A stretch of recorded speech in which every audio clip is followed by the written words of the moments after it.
अस्सलाम वालेकुम। आज हम जमात शशुम मजमून रियाजी का तीसरा सबक सही आदात। इस सबक में सही आदात का छोटा बड़ापन समझेंगे। इसी तरह से मशकी सेट 7 के सवालात हल करेंगे। इस सबक का ये चौथा वीडियो है। इससे पहले के वीडियोस हासिल करने के लिए आप चैनल की लिंक पर जा सकते हैं। इसी तरह से मजीद वीडियो हासिल करने के लिए चैनल को सब्सक्राइब कीजिए ताकि आपको नोटिफिकेशन मिलता रहे। सही आदात का छोटा बड़ापन। अददी खत पर किसी भी अदद में एक मिलाएं तो ठीक दाएं जानिब का अदद हासिल होता है। यहाँ पर एक अददी खत है, इसके दरमियान में सिफर है। अगर हम सिफर में 1 मिलाते हैं तो हमें यहाँ पर मुस्बत 1 हासिल होगा जो सिफर के दाएं जानिब है। इसी तरह से 1 में मजीद 1 मिलाते हैं तो हमें 2 हासिल होता है, ये भी दाएं जानिब का अदद है। इसी तरह 2 में 1 मिलाने पर 3 हासिल होता है।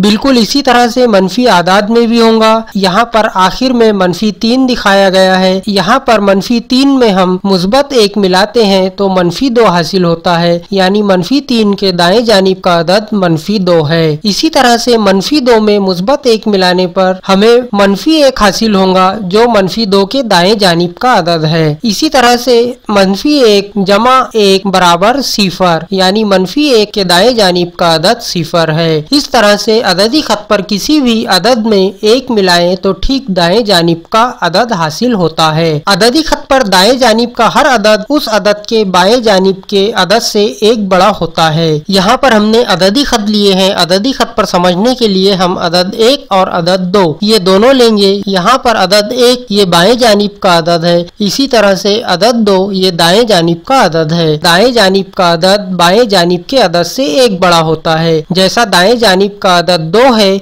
इसके बाएं जानिब का अदद 1 है। दाएं जानिब का अदद 2 बाएं जानिब के अदद से 1 बड़ा है। 1 और 1 2। बिल्कुल इसी तरह से मनफी आदाद में भी -2 बाएं जानिब का अदद है और -1 दाएं जानिब का अदद है। इन दोनों में -2 से 1 अदद बड़ा -1 है। यहाँ पर हमने एक अददी खत लिए हैं। ये अददी खत में दरमियान में सिफर मब्दा है। दाएं जानिब मुस्बत आदाद और बाएं जानिब मनफी आदाद है। सिफर से दाएं जानिब जैसे जैसे हम आगे बढ़ते जाते हैं वो आदाद की कीमत बढ़ती जाती है। जैसा सिफर से दाएं जानिब सबसे पहले 1 है, 1 से बड़ा उसके दाएं जानिब का अदद 2 होगा, 2 से बड़ा उसके दाएं जानिब का अदद 3 होगा और 3 से बड़ा उसके दाएं जानिब का अदद 4 होगा। इस तरह से ये सिलसिला आगे चलता रहता है, यानी मुस्बत आदाद सिफर से बड़े होते हैं। बिल्कुल इसी तरह से जैसे जैसे हम सिफर से बाएं जानिब जाते हैं, उल्टी जानिब जाते हैं, आदाद की कीमत कम होती जाती है। यानी सिफर से छोटा -1 है और -1 से भी छोटा -2 है और -2 से भी छोटा -3 है। इसका मतलब ये हुआ कि मनफी आदाद सिफर से छोटे होते हैं। यहाँ पर हमें एक बात याद रखनी है, जैसे जैसे हम अददी खत पर दाएं जानिब बढ़ते हैं आदाद की कीमत या आदाद बड़े होते जाते हैं। जैसे -5 ये बाएं जानिब है, ये छोटा अदद है। इसके दाएं जानिब -4 है, ये उससे बड़ा है। उसके दाएं जानिब -3 ये -4 से भी बड़ा होगा और -3 से भी बड़ा -2 होगा। उससे बड़ा -1 होगा और -1 से बड़ा सिफर है। सिफर से बड़ा मुस्बत 1 है, मुस्बत 1 से बड़ा मुस्बत 2 है। इसी तरह मुस्बत 2 से बड़ा मुस्बत 3 है, मुस्बत 3 से बड़ा मुस्बत 4 है और मुस्बत 4 से बड़ा मुस्बत 5 है। यानी जैसे जैसे हम दाएं जानिब जाएंगे आदाद की कीमत बढ़ती जाएंगी, आदाद बड़े होते जाएंगे। आइए अलामत का इस्तेमाल समझते हैं। यहाँ पर 3 की अलामतें दी हुई है। पहली अलामत बराबरी के निशान की है, दूसरा से छोटा और तीसरा से बड़ा। इसे हम मिसाल के जरिए समझेंगे। सबसे पहले हम बराबरी की अलामत समझते हैं। हमारे पास 2 अदद है, 2 और दूसरा अदद भी है 2। अब यहाँ पर दोनों की कीमत मसावी है, दोनों आदाद एक जैसे हैं, यानी 2 बराबर है 2 के। आइए दूसरी अलामत देखते हैं। यहाँ पर मिसाल के तौर पर हम 2 अदद लेते हैं, 3 और 2। इस अलामत पर गौर कीजिए, इसके दाएं जानिब दोनों साकें एक दूसरे से मिली हुई है, जबकि बाएं जानिब दोनों साकें अलग अलग है, एक दूसरे से दूर है। इस निशान का या इस अलामत का इस्तेमाल हम अदद को छोटा बड़ा बताने के लिए करते हैं। इस निशान की साकें जिस जानिब खुली होती है उस जानिब का अदद बड़ा होता है। जैसा यहाँ पर 3 और 2 ये दोनों आदाद में 3 बड़ा है, तो ये निशान इस तरह लगाएंगे हम, इसकी साके 3 की जानिब खुली रहे। इसका मतलब ये हुआ कि 3 बड़ा है 2 से। तीसरी अलामत देखते हैं। तीसरी अलामत समझने के लिए मिसाल लेते हैं 3 और 5। यहाँ पर देखिए, यहाँ पर ये निशान की साके 5 की जानिब खुली हुई है या और 3 की जानिब दोनों साके मिली हुई है, यानी 3 छोटा है। जिस जानिब साके खुली हुई है उस जानिब का अदद बड़ा होता है, यानी 5 बड़ा है 3 से या 3 छोटा है 5 से। हमें सिर्फ इस बात का ध्यान रखना है कि दोनों साके जिस जानिब खुली हुई हो उस जानिब का अदद बड़ा होता है। आइए इन अलामात का इस्तेमाल हम अददी खत पर करते हैं। सबसे पहले हम -5 और -4 इन दोनों के दरमियान अलामत लगाते हैं। अब यहाँ पर देखिए, हमने अभी समझे हैं कि दाएं जानिब का अदद बाएं जानिब के अदद से बड़ा होता है, यानी -4 -5 से बड़ा है, इसलिए हम यहाँ पर इस तरह से निशान लगाएंगे। इसका मतलब ये होगा कि -5 छोटा है -4 से।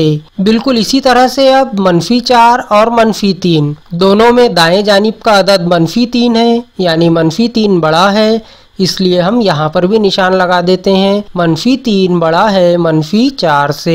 इसके बाद हम -3 और -2 ये दो आदाद देखते हैं। ये दो आदाद में दाएं जानिब का अदद -2 है, यानी -2 बड़ा है, इसलिए हम यहाँ पर भी इस तरह से निशान लगा देंगे। बिल्कुल यही अमल हम आगे करते रहेंगे और इस तरह से इस अलामत का इस्तेमाल करेंगे।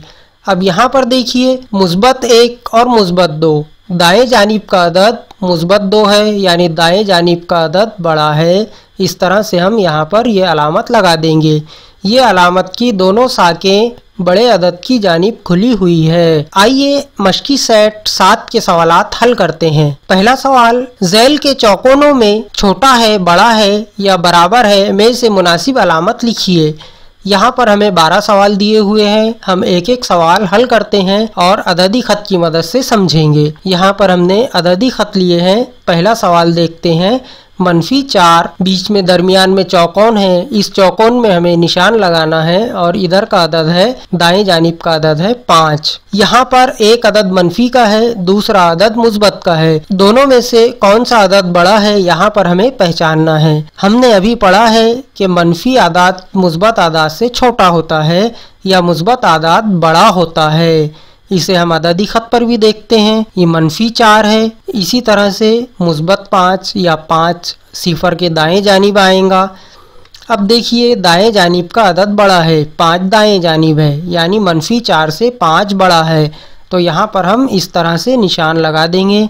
इस निशान की दोनों साकें खुली हुई है, वो 5 की जानिब रहेंगी, यानी -4 छोटा है 5 से। यहाँ पर भी हम निशान लगा देते हैं। ये हमारा पहला सवाल हल हुआ। आइए दूसरा सवाल देखते हैं। दूसरा सवाल है 8 और -10 इन दोनों में से कौन सा अदद बड़ा है ये देखना है हमें।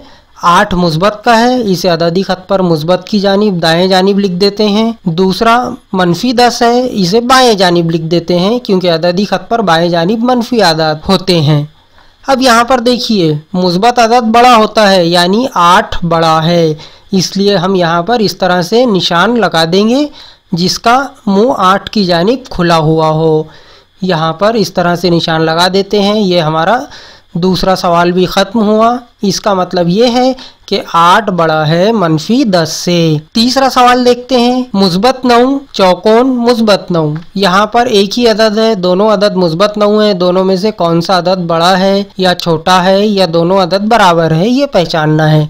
अब यहाँ पर दोनों भी अदद एक है, मुस्बत 9, यानी मुस्बत 9 बराबर होगा मुस्बत 9 के। इस तरह से हम बराबरी का निशान यहाँ पर लगा देंगे। चौथा सवाल समझते हैं। -6 और 0 इन दोनों में से कौन सा अदद बड़ा है। देखिए, -6 के दाएं जानिब 0 है, दाएं जानिब का अदद बड़ा होता है, यानी 0 बड़ा है, तो इस तरह से हम 0 की जानिब दोनों साकें खुली हुई ये निशान लगा देंगे। इसका मतलब ये होगा कि -6 छोटा है 0 से। पांचवा सवाल देखते हैं। 7 और 4 दोनों में से कौन सा अदद बड़ा है। अब यहाँ पर ये दोनों भी अदद मुस्बत है। सिफर से सबसे करीब में 4 रहता है और 7 उसके बाद आता है, यानी 7 दाएं जानिब, इसलिए यहाँ पर 7 बड़ा अदद है। इस तरह से हम यहाँ पर निशान लगा देंगे। 7 बड़ा है 4 से, यहाँ पर इस बॉक्स में भी हम निशान लगा देते हैं। 7 बड़ा है 4 से। छठा सवाल देखते हैं, 3 और सिफर, इन दोनों में से कौन सा अदद बड़ा है? 3 मुस्बत अदद है, सिफर से मुस्बत अदद बड़ा होता है, यानी 3 यहाँ पर बड़ा अदद है, तो इसे हम ये अलामत लगाएंगे जिसके दोनों साकें 3 की जानिब खुली हुई हो, यानी 3 बड़ा है सिफर से। सातवां सवाल, -7 और -7 दोनों में से कौन सा अदद बड़ा है ये देखना है। सबसे पहले -7, ये अददी खत पर मनफी के आदाद बाएं जानिब होते हैं और -7 मुस्बत के आदाद दाएं जानिब। अब यहाँ पर देखिए दाएं जानिब में कौन सा अदद है, -7 या -7? दाएं जानिब में -7 है, इसलिए यहाँ पर 7 बड़ा होगा। यहाँ पर हम इस निशान का इस्तेमाल करेंगे। इस अलामत की दोनों साकें 7 की जानिब खुली हुई, यानी -7 छोटा है 7 से या -7 से, या इसे हम उल्टा भी पढ़ सकते हैं, 7 बड़ा है -7 से। 8वां सवाल समझते हैं। 8वां सवाल है, -12 और 5 दोनों में कौन सा अदद बड़ा है? देखिए 12 मनफी के हैं, 5 मुस्बत के हैं। अगर अदद में मुस्बत अदद और मनफी अदद आता है तो मुस्बत अदद बड़ा होता है, यानी हम वो अलामत का इस्तेमाल करेंगे जिसकी साकें बड़े अदद की जानिब खुली हुई हो, यानी 5 की जानिब खुली हुई हो। इसका मतलब ये है कि -12 छोटा है 5 से। यहाँ पर भी हम यही अलामत लगा देते हैं। 9वां सवाल देखते हैं, -2 और -8 दोनों अदद मनफी के हैं, दोनों में से कौन सा अदद बड़ा है वो पहचानना है। देखिए 0 से बाएं जानिब कौन सा अदद आएगा, मनफी का, लेकिन मनफी में भी पहले -2 के बाएं जानिब -8, इस तरह से आएगा। हमने ये अददी खत पर समझे हैं। अब देखिए दाएं जानिब का अदद बड़ा होता है। अब दाएं जानिब में -8 है या -2 है? -2 है, यानी -2 बड़ा होगा, इसलिए हम वो अलामत का इस्तेमाल करेंगे जिसकी साकें -2 की जानिब खुली हुई हो, ये अलामत का, यानी -2 बड़ा है -8 से। यहाँ पर भी हम यही अलामत लगा देते हैं। 10वां सवाल, -1 और -2 ये दोनों में कौन सा अदद बड़ा है वो पहचानना है। दोनों अदद मनफी के हैं, इसे हम अददी खत पर लिख लेते हैं। -1 सिफर से करीब आएगा और -2 सिफर से दूर बाएं जानिब। दोनों अदद मनफी के हैं, -1 और -2। अब यहाँ पर -1 दाएं जानिब है और दाएं जानिब का अदद बड़ा होता है, इसलिए हमें वो अलामत का इस्तेमाल करना है जिसकी दोनों साकें -1 की जानिब खुली हुई हों, ये अलामत। इसका मतलब -1 बड़ा है -2 से, यही अलामत हम इस चौकोन में भी लिख देते हैं। 11वां सवाल देखते हैं, 6 और -3 दोनों में कौन सा अदद बड़ा है? यहाँ पर हमें अलामत का इस्तेमाल करना है। 6 मुस्बत अदद है और 3 मनफी अदद है। मुस्बत अदद और मनफी अदद में मुस्बत अदद बड़ा होता है, यानी 6 बड़ा है, इसलिए हम ये अलामत का इस्तेमाल करेंगे क्योंकि इसकी दोनों साकें 6 की जानिब खुली हुई हैं, बड़े अदद की जानिब। 6 बड़ा है -3 से, यही अलामत हम इस चौकोन में भी लगा देते हैं। 12वां सवाल देखते हैं, -14 और -14 दोनों में कौन सा अदद बड़ा है या कौन सा अदद छोटा है? क्या ये दोनों अदद बराबर है ये देखना है। दोनों अदद एक ही है, -14, यानी ये दोनों अदद एक दूसरे के बराबर है। -14 बराबर है -14 के।